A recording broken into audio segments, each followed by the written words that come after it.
My name is Melissa. I'm 26 years old and getting ready to have my baby at home. But there's a problem. My mother-in-law doesn't seem to like me much. She says mean things about me to my husband when she thinks I can't hear. She says I'm not nice, not helpful, don't make money, and have no good qualities. I wanted to tell her off, but I'm pregnant and don't want to make things worse. So I just try to ignore her negativity and focus on taking care of myself and the baby. I'm really excited to meet my baby soon. While I'm waiting, I take walks and talk to my belly every day. It's a happy time for me. Then my mother-in-law shows up unexpectedly and stays for too long. She complains about everything, like the food in the baby's room. Finally, my baby is born safely. Even though things are busy, I enjoy raising her in my cheerful childhood home. I tell my husband that I'll be back at his place next weekend, but secretly, I wish I could stay home a little longer. I wonder how long I can rely on others, especially since my husband isn't interested in doing housework. Holding my sleeping baby, Lisa, in my arms, I thought to myself and smiled at her. "This is going to be your home, Lisa. We need to go back and make it cozy," I whispered. When I arrived at our house with lots of bags, I hoped someone would open the door for me when I rang the bell. But nobody did. I struggled to unlock the door and went inside, only to find nobody there. I had told my husband I'd be back by now. As I walked into the living room, I was shocked by what I saw. What? What happened here? The room was a complete mess with stuff scattered everywhere. It wasn't just untidy, it looked like someone had deliberately made a mess. Was it a break-in? Terrified, I ran out of the house. "Hello, police. I just got back from having my baby, and my house is a disaster," I said shakily into the phone. My peacefully sleeping baby began to cry, adding to my panic. A neighbor passing by noticed our distress and kindly invited us to rest at their house. They helped me calm down from the shock and fear. After giving my daughter some milk, she fell back asleep. Soon, we heard police sirens. I went back to my house with the neighbor by my side. The front door was still locked. I was too scared to go in after seeing the living room, so I hadn't checked the other rooms.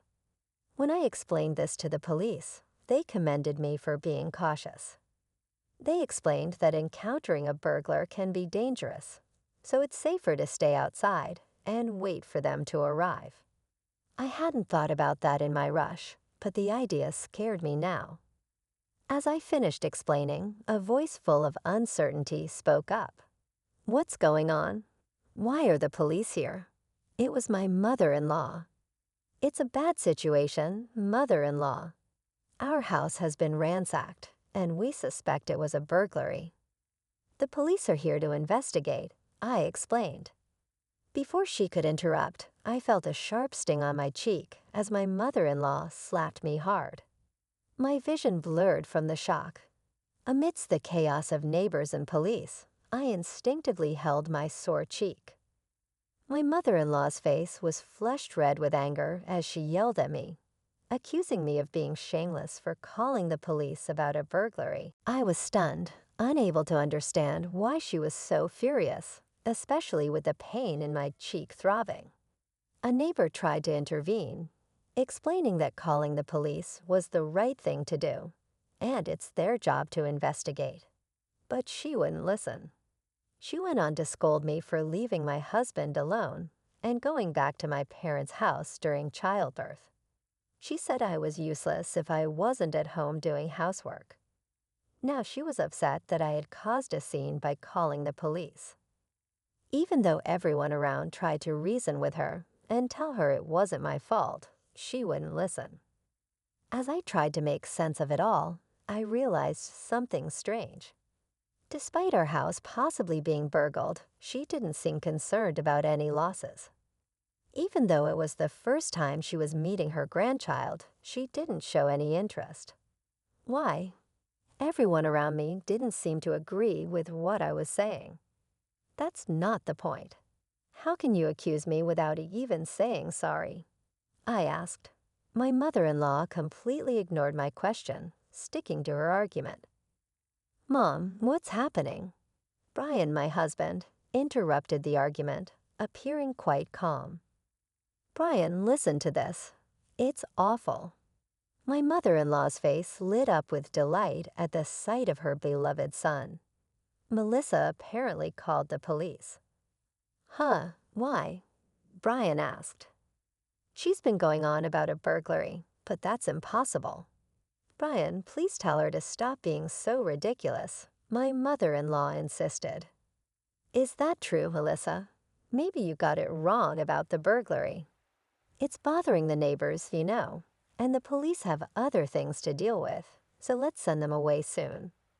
Brian said, trying to calm things down. What? I was shocked, but for a different reason this time. Not only was my mother-in-law against me, but now my husband, Brian, seemed to be too. I couldn't believe he would say something like that. Wait, Brian, our house isn't just messy. The police are still investigating. We don't know for sure if it was a burglary yet, but something is definitely off about the state of the house.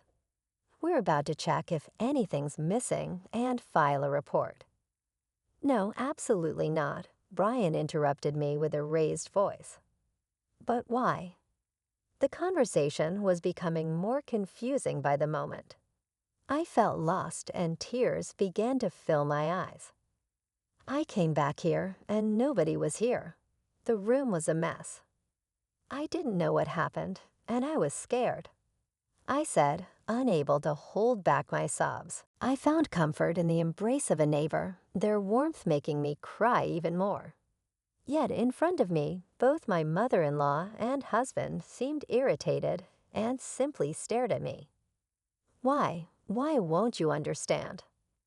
My heavy sobs seemed to affect my daughter too, as she woke up crying. This only seemed to annoy my mother-in-law and husband further. With the kindness of the neighbors and the concerned look of the police, I ended up spending the night at a neighbor's house. Stolen things? I don't know. Melissa's just overreacting. Let's go inside, my mother-in-law said, while my husband added, yeah, Melissa, calm down. They didn't seem to care about the mess and quickly went inside after the police finished their investigation. I didn't think he was like that. I thought, standing in front of the closed door, recalling my husband's words. My mom still treats me like a child, and it's annoying. I usually just go along with her to avoid conflict, but it's really a hassle. Despite his complaints, I couldn't stay outside forever. After apologizing repeatedly, I ended up spending the night at my neighbor's house. Mom needs to be strong. I'll do my best, I whispered to my daughter, who was finally falling asleep despite being fussy. The next day, when I returned home, my mother-in-law and husband were there. Did you really stay here last night with everything in such a mess? The living room was somewhat tidied up for them to sit, but it looked no different from the day before. I had checked the other rooms with the police, and it seemed like things had been thrown out of storage in all of them. The mess was everywhere. Despite always complaining about my cleaning, my mother-in-law had stayed in the house in that condition and hadn't lifted a finger to clean up. She just sat there looking unhappy. What do you mean? Did you really? I felt sorry for Brian, who was abandoned by his wife, so I couldn't go home. Her words hit me. I responded, it's not that I left. It's that you didn't listen to what I was saying. What? How dare you speak like that? My mother-in-law's face quickly turned angry. Brian jumped in. Stop making a big deal out of the burglary. Have you calmed down now? He said it in a way that irritated me, and something inside me snapped. You're right. It's not like we were burgled, huh? I was surprised by how calm my voice sounded, but Brian didn't react to my anger. He just smirked a little. Finally realized it, huh? Yeah, you were overreacting about the burglary anyway. Start cleaning up, Brian said, as if it was someone else's problem. My mother-in-law looked smug. Cleaning and taking care of the house are a wife's duties, aren't they? My mother-in-law said in a sickeningly sweet tone, as if talking to a pet. What? I'm not cleaning up. It's your mess, so you should clean it, I said, feeling belittled by them. What? How dare you? As expected, they didn't like my response. You're such a terrible wife. Get to work. My mother-in-law snapped at me, clearly annoyed. What a hassle, my husband grumbled in agreement. I handed them the divorce papers I had prepared and filled out first thing in the morning.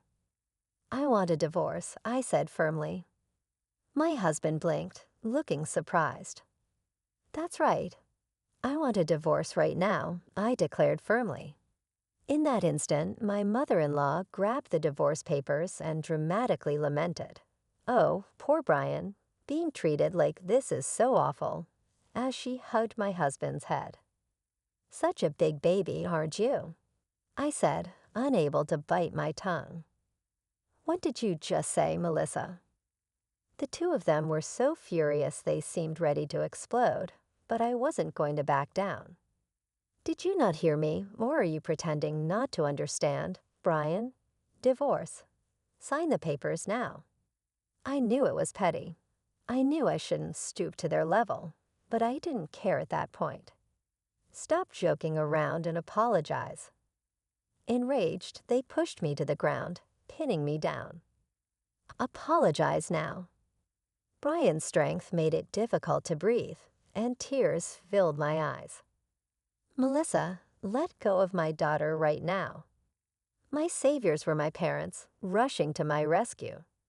Behind them, I saw the friendly officer from the previous day. Coughing and struggling for air, relief washed over me, and my strength waned. Why are you barging in here like this? Leave immediately. My mother-in-law and husband screamed, but the officer held them back. It's useless. You've been caught assaulting someone, the officer said. With my father's help, I stood up and smiled at the two struggling figures. Actually, I just asked the officer to come and check on the situation from yesterday. I never expected you to attack me. What? What's happening? My husband growled. I wasn't afraid anymore. We have a baby monitor camera installed in this house for our little Lisa. It's a live stream camera. It couldn't record the person who trashed the room, but as I spoke, both of them visibly relaxed. Huh, so what if it's a live camera? I told you, right now the kind neighbor who helped us yesterday is watching over this room. They listened to your conversation yesterday, along with a lot of people at the police station. My parents were watching too. Yes. After my mother-in-law and husband disappeared behind the door yesterday, I started checking the baby monitor camera. The police suspected that this whole break-in seemed fishy, perhaps even staged, not just by my mother-in-law, but my husband too. I explained. They guessed right. When I came home, the room was all messy, and you both acted. Surprised, blaming me for it. You planned to make my parents apologize by saying they didn't want a daughter-in-law who'd do something like that, but you didn't want a daughter-in-law at all because we had a baby girl, not a boy. You wanted to replace me with someone else, right? I continued, and what's this about an affair approved by the mother-in-law? I said it all quickly, and everyone looked at them coldly. It must be a mistake, my husband said nervously. No way, I would never cheat. Melissa, do you still have more to say? This nonsense, stop. My mother-in-law, who forgot herself for a moment and got angry, wasn't forgiven by the others. I also refused to accept being judged on such an unfair basis. I don't want a family that doesn't care about how our baby is doing. It's not right that our neighbor, who's been looking after her, shows more love than my own family. Since I arrived today, I'm going back to my parents' house. And yes, I'll file for divorce and fight for custody of our daughter. It seems that's what you all wanted. No, wait a minute, not to the police station. I don't want to go. Let go, I don't want to. Both of them caused a scene as the police took them away. Afterward, my mother-in-law and husband became infamous in the neighborhood, and not in a good way.